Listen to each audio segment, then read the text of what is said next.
Bienvenue dans le vlog sans filtre de la vie d'une comédienne sur le chemin de la professionnalisation et de l'intermittence. Tout le monde connaît Pierre Ninet, Adèle Exarchopoulos, Artus et j'en passe. Vous les connaissez parce qu'ils ont popé du jour au lendemain, mais rarement le chemin des débuts est documenté.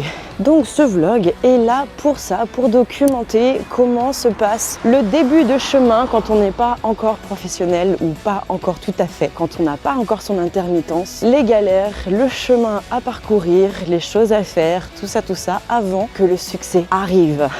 En espérant que ce vlog est là pour vous inspirer si vous êtes sur le chemin artistique également. Donc prenez quelque chose à boire et à manger parce que la journée ne fait que commencer. Ah, qu'est-ce qu'ils sont bruyants les voisins! Déjà qu'ils m'ont réveillé à 8h, je vais leur mettre de la musique. On a vraiment l'impression qu'ils sont tout seuls quoi. Ils s'en foutent totalement des horaires pour faire du bruit. Voilà, je suis un peu moins jaune comme ça. Alors hier soir, j'ai participé à la conférence de Lorenzo Pancino qui parlait de voix off. Je me suis inscrite sur Instagram via une pub, c'était une conférence gratuite. Je me suis dit pourquoi pas, peut-être que je vais apprendre des choses. Spoiler alerte, je n'ai rien appris que je ne savais déjà. Je me suis déjà formée à l'école d'Upschool. J'ai tout appris là-bas. Je savais qu'à la fin il y allait avoir une formation à vendre, mais j'ai vraiment plus eu l'impression de perdre 2 heures de mon temps. Et certaines choses qu'il disait, j'étais pas forcément d'accord. Il parle de financer sa voix tout en dormant avec l'IA, et ça c'est quelque chose qui me plaît pas vraiment. Mais chacun son point de vue, chacun son opinion. Je ne sais pas vraiment à quoi je m'attendais à vrai dire, mais c'est la vie, écoutez. Et c'est parti pour le shooting, pour le book comédien avec Quentin. Et après, j'ai kiné. Oui, j'ai encore mal au dos, mais ça va quand même beaucoup mieux. J'ai été chez ma mère, elle a pu me magnétiser et je crois que ça m'a fait énormément de bien. En plus de tout ce que le kiné, les étirements, le baume du tigre, la bouillotte. Mais d'abord, on va chez Fred.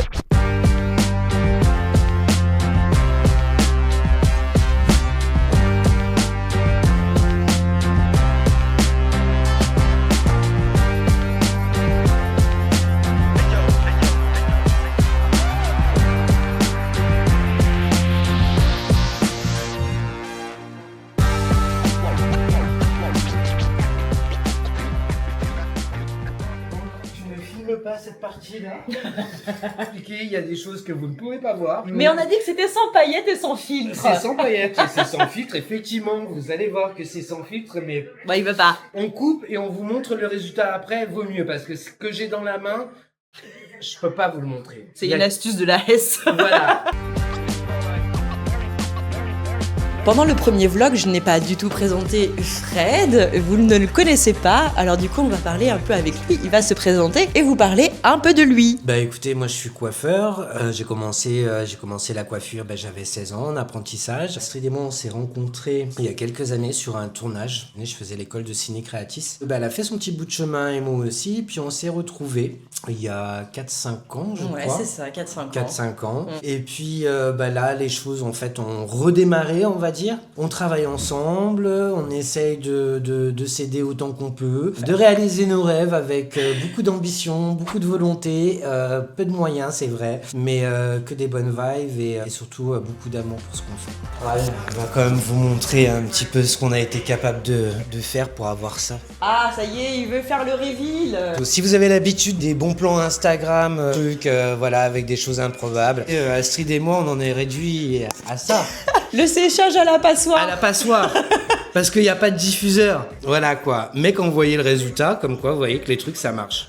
Quand on vous dit qu'avec rien on peut tout faire. Donc on peut dire que du coup t'es coiffeur HMC. Au début j'étais coiffeur, donc vraiment coiffeur dans les salons de coiffure, donc c'est vraiment l'appellation coiffeur. Ensuite je suis devenu coiffeur en HMC, donc dès que j'ai fait l'école de ciné créatis, là j'ai découvert qu'il y avait un monde de la coiffure mais avec d'autres appellations et puis aussi une autre façon de faire, parce que ça a strictement rien à voir. Donc je suis devenu coiffeur en HMC et après coiffeur styliste sur les Fashion Week et sur les publicités, les choses comme ça. Et oui parce que monsieur a fait le festival de Cannes. Oui, effectivement, il y a 2-3 ans, j'ai eu cette chance-là de pouvoir être avec un magazine anglais qui s'appelait Integrity, qui avait justement une designer coréenne, américano-coréenne, qui faisait en fait ses défilés. Et j'avais été invité donc à Cannes pour faire les 2 défilés, les 11 jours. Donc oui, effectivement, c'est très intense. Je sais qu'à Cannes, on imagine qu'on fait la fête tout le temps, qu'on s'amuse. Faut savoir que c'est pas du tout ça. C'est-à-dire qu'ils préparent vraiment toute leur année pour les 11 jours de Cannes. Et c'est que du travail, c'est que de la représentation, c'est montrer en fait votre talent, montrer votre personnalité, montrer qui vous êtes, ce que vous êtes capable de faire. Et surtout aussi dans les situations un peu compliquées, votre façon de réagir. Vous pouvez être lâché en pleine nature avec des mannequins, vous avez des invités, vous avez des journalistes, vous avez plein de gens et en fait vous savez pas qui, quoi, où, quand, quoi faire. Et effectivement, voilà, tout ça c'est des choses qui s'apprennent, que j'ai appris aussi. J'apprends encore. Comme ça, vous connaissez un peu mieux Fred, donc la prochaine fois qu'il apparaîtra dans mes vlogs, vous aurez un peu son parcours. Ce n'est plus une énigme. En fait, on va essayer de vous faire découvrir un maximum de choses dans notre vie. Et pour l'instant, moi je vais vous laisser avec Astrid et puis vous allez continuer la journée pour le shooting. Ciao. Magie du montage, me revoici chez moi, je me maquille, il est quelle heure? Il est 12h30, j'ai une petite heure devant moi pour me maquiller. Là, pour le shooting photo, pour les photos comédiens, je vais faire un léger maquillage, juste le teint, histoire de corriger quelques petits défauts, du genre les petites rougeurs. On va faire le teint pour faire un beau teint naturel, bonne mine, comme j'appelle ça. J'utilise pas grand chose. Tous mes produits viennent de Saga, quasiment tous. Merci Saga. Alors les maquilleuses vont se retourner de voir que je fais ça avec mes doigts, mais personnellement je ne comprends pas ceux qui se maquillent avec des éponges. Quand c'est pour maquiller quelqu'un d'autre, je comprends. Je dis pas l'éponge c'est bien, mais me maquiller moi-même, je ne sens pas la matière. C'est comme si je me maquillais à l'aveugle en fait. J'ai besoin de mon tactile. Et arrêtez de dire que c'est pour l'hygiène parce que je pense qu'une éponge n'est pas plus hygiénique que des doigts. Voilà. J'ai Fred qui m'avait donné un fond de teint MAC, il est pas mal mais il est extrêmement couvrant, du coup j'ai pas envie de le mettre parce qu'il est trop couvrant. Pareil, c'est Fred qui me l'a donné parce que c'était pas sa teinte, c'est Herborian, c'est un anti-cerne que je trouve vraiment bien parce que il est pas trop couvrant et je ne l'utilise pas comme anti-cerne mais aussi également comme fond de teint. Ça c'est vraiment histoire de donner une bonne mine pour pas être trop blanche. Quand on n'a plus de crayon à sourcils, on prend sa palette et je prends en fait 2 couleurs. Je prends le marron qui est juste là, qui est une couleur très chaude, mais beaucoup trop chaude pour la teinte que j'ai. Donc je le mélange avec du bleu nuit. Je vous montre la différence. Je vais pas mettre de blush parce que je suis quelqu'un qui déjà réagit bien. Le petit blanc de toujours de la palette Martine, c'était sa première palette, j'ai encore. Puis ce qui est bien, c'est que c'est un blanc très légèrement rosé. Comme ça, ça attire un peu la lumière sur mon regard.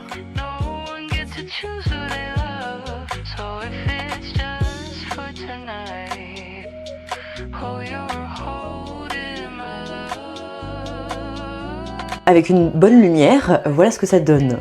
Je suis maquillée, mais en même temps, on voit mes petites imperfections. On voit mes taches de rousseur, on voit que j'ai encore des boutons. Hein, mais... Donc ça me ressemble. C'est important, quand vous faites des photos pour votre book, de pas être trop maquillé, ça fasse vraiment naturel.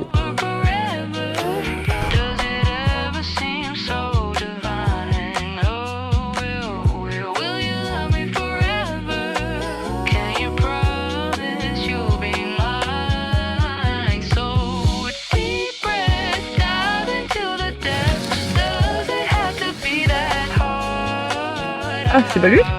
J'ai trouvé. Est-ce que non, c'est pas Quentin ça? Ah si, c'était bien toi, j'étais pas sûre. Ça va?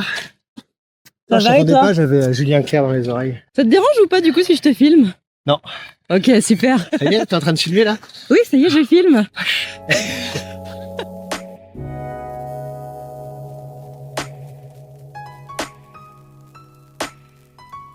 Quand tu vois que je suis face à toi, tu fais un tout petit peu 3/4. Ouais. Avec complètement en face, tu vois.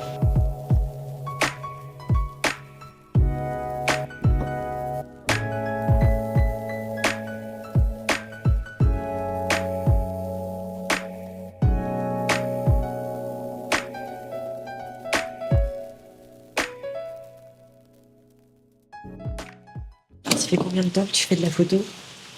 15 ans. Je suis pas obligé de parler, ça. 15 ans. C'est vrai qu'on prend. Test. Alors, j'ai choisi de chanter Daniel Balavoine, tous les cris des SOS. Super.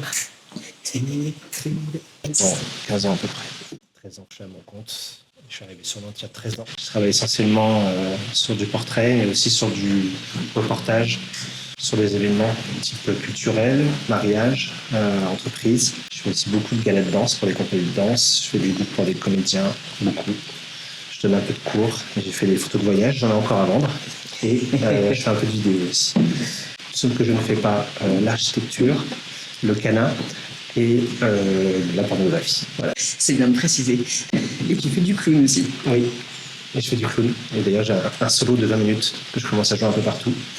Et l'objectif de faire un 50 minutes. À Nantes, c'est un peu partout. Ouais. Ok. Ah ouais, c'est ce que je veux faire maintenant. J'arrive bien sur la photo. Donc profitez-en. Alors, je continuerai toujours à côté, mais maintenant, c'est le clown qui te passionne. Ouais. Je suis à fond là-dedans. Ouais. Trop bien. Ouais. Et vous pouvez me suivre sur Instagram, Clown Brouillon. Je mettrai ça dans le lien en description.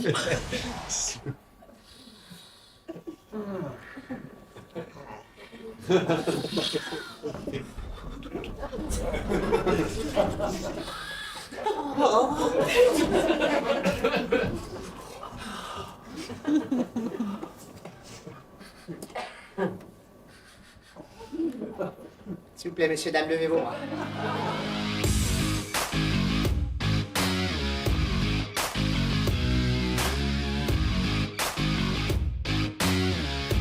Je filme avec une Osmo Pocket de DJI et la chose qui me manquait, c'était un trépied.